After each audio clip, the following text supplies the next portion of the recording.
Senior যুগ্ম মহাসচিব advocate Ruhul Kabir Rizvi আহমেদকে সভাপতির বক্তব্য প্রদানের জন্য অনুরোধ জানাচ্ছি। ধন্যবাদ। বক্তব্য বিশেষ কিছু নেই। ৩৬ দিনের এই কর্মসূচি জুলাই আগস্টের কর্মসূচি, ১৬ বছরের নিরন্তর সংগ্রাম, যে সংগ্রামের প্রধান নেতৃত্ব যিনি দিয়েছেন, যিনি ছিলেন আমাদের প্রত্যেকটি সংগ্রামের প্রেরণার উৎসস্থল, দেশনেত্রী বেগম খালেদা জিয়া, আজকে যিনি প্রধান অতিথি। আর এরপরে তাকে যখন কারাগারে নিয়ে যাওয়া হলো এক মিথ্যা অসত্য বানোয়াট মামলায়, দলের যিনি হাল ধরেছেন, দলের ভারপ্রাপ্ত চেয়ারম্যান জনাব তারেক রহমান, আজকের ৩৬ দিনব্যাপী কর্মসূচির যিনি উদ্বোধক, দলের মহাসচিব সহ জাতীয় নেতৃবৃন্দ, এতক্ষণ ধরে শহীদ পরিবারের যারা সদস্য, বাবা মা ভাই বোনদের বক্তব্য আপনারা শুনেছেন, আপনাদের সকলকে ধন্যবাদ জানাচ্ছি। আমি ধন্যবাদ জানাচ্ছি এখানে যারা উপস্থিত হয়েছেন, বিএনপির জাতীয় স্থায়ী কমিটির সদস্য সহ বিএনপির জাতীয় নির্বাহী কমিটি, উপদেষ্টা মণ্ডলী এবং সমমনা দল, বন্ধু দল, 12 দলীয় জোটের সকল নেতৃবৃন্দ যারা এখানে বক্তব্য রেখেছেন, সকলকে আমি আজকের এই জুলাই আগস্ট গণ অভ্যুত্থান শোক এবং বিজয়ের বর্ষপূর্তি পালন কমিটির পক্ষ থেকে আপনাদেরকে আন্তরিক শুভেচ্ছা জানাচ্ছি। আমি শুভেচ্ছা জানাচ্ছি যাদের জন্য আজকের এই উদ্বোধনী অনুষ্ঠান, যাদের সম্মানে আজকের এই উদ্বোধনী অনুষ্ঠান, সেই সমস্ত শহীদ পরিবারের সদস্যদের, যারা তাদের বিশাল সম্পদ হারিয়ে, সন্তানকে হারিয়ে, পিতাকে হারিয়ে, স্বামীকে হারিয়ে আজকে অনেকেই নিঃস্ব হয়েছেন, যে কথা মহাসচিব বলেছেন, আজকে অনেকেই সহায় সম্ভব, কিন্তু তাদের মহিমান্বিত আত্মদানের মধ্যে দিয়ে আমরা একটি ভয়ঙ্কর ফ্যাসিবাদের পতন ঘটিয়ে কিছুটা হলেও স্বস্তির পরিবেশ এবং কিছুটা মুক্ত নিঃশ্বাস দিতে পারছি। আমি তাদেরকেও আন্তরিক প্রীতি এবং শুভেচ্ছা জানাচ্ছি। আমি বলেছি আমি কোনো কথাই বলবো না। এই জুলাই আন্দোলন শুরুর সময় থেকেই অত্যন্ত তাগিদের মধ্যে ছিলাম। তাগিদটা হচ্ছে আমাদের দলের ভারপ্রাপ্ত চেয়ারম্যান, প্রতিক্ষণে তিনি টেলিফোন করছেন এবং বলছেন এই ছাত্রদের আন্দোলনে কিভাবে সবাইকে সম্পৃক্ত করা যায়, এবং প্রায় দিন ভার্চুয়াল প্রেস ব্রিফিং করে দলের বক্তব্যগুলো দিতে দিতে প্রথম যখন দলীয় কর্মসূচি দেওয়া হলো যে বিএনপি প্রত্যক্ষভাবে এখন প্রতিটা কর্মসূচির মধ্যে অংশগ্রহণ করবে এবং ছাত্রদের এবং জনতার এই আন্দোলনের সাথে পূর্ণ সংহতি জানিয়ে একটি কর্মসূচি 19শে জুলাই যেদিন দেওয়া হলো, সেদিন আমি গ্রেপ্তার হয়ে গেলাম। এই যে সময়, এই সময়ের মধ্যে আবু সাইদের লাশ দেখেছি, এই সময়ের মধ্যে আরও অনেকের লাশ দেখেছি। আমি শুধু যে লাশ আর যে গুলির শব্দ শুনেছি, আমার দুটো কথা মনে পড়েছে, জাস্ট দুটো লাইন।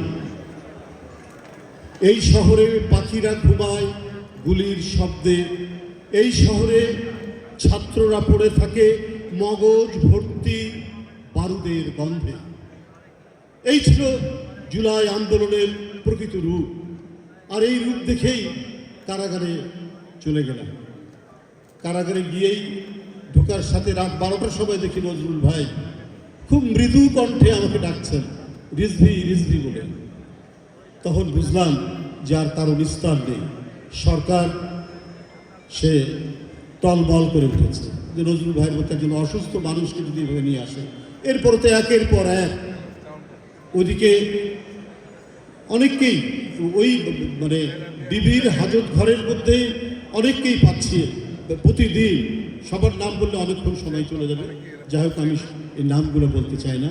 আমি শুধু শেষে একটি কথা বলতে চাই, গণতন্ত্রে আলোচনা থাকবে, সমালোচনা থাকবে, গণতন্ত্রে ভিন্ন মত থাকবে, একে অপরকে আমরা কঠোর সমালোচনাও করব।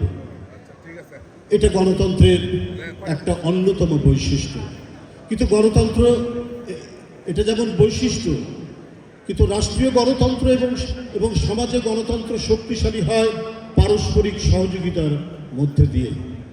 তো সুতরাং আমাদের কণ্ঠের স্বাধীনতার পাশাপাশি আমাদের সমস্ত কথা বলার স্বাধীনতা, রাজনীতি করার পাশাপাশি আমাদের পারস্পরিক সহযোগিতাও থাকবে।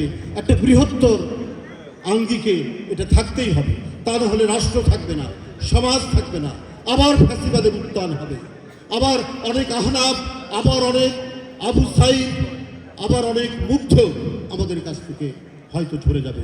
সেই দিন যেন আবার প্রত্যাবর্তন না করে, এই লক্ষ্য নিয়েই আজকে এখানে অনেক রাজনৈতিক দল আমরা এখানে উপস্থিত হয়েছি। আমাদের সেই কমপক্ষে মিনিমাম আন্ডারস্ট্যান্ডিংয়ের সেই অঙ্গীকারটুকু আমাদের থাকতে হবে। কারণ আমরা এই জুলাই আন্দোলনের মধ্যে দিয়ে এক একজনের ওই তরুণ মাসুম বাচ্চাদের যে আওয়াজ পেয়েছি, তাদের যে মানে ঐক্যবদ্ধভাবে আন্দোলন সফল করার তাদের যে আকুতি, তাদের যে প্রাণকে উৎসর্গ করার কি মহিমান্বিত রূপ আমরা সেদিন দেখেছি, সেটা আজও আমাদেরকে উদ্বুদ্ধ করে। এক মুগ্ধের কথা, পানি লাগবে পানি, এই কথাতেই একটি মহাকাব্য রচনা হতে পারে। তো সুতরাং আর যেন কোনো মুগ্ধ ঝরে না যায়, আর যেন কোনো আবু সাইদ ঝরে না যায়, আর যেন কোনো ওয়াসিম আকরাম ঝরে না যায়।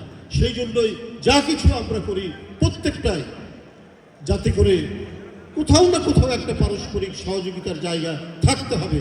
তা না হলে আমরা এই 18 কোটির দেশের এই ছোট্ট একটি ভূখণ্ড আমাদের রক্ষা করা খুব মুশকিল হবে। আপনাদের সকলকে ধন্যবাদ।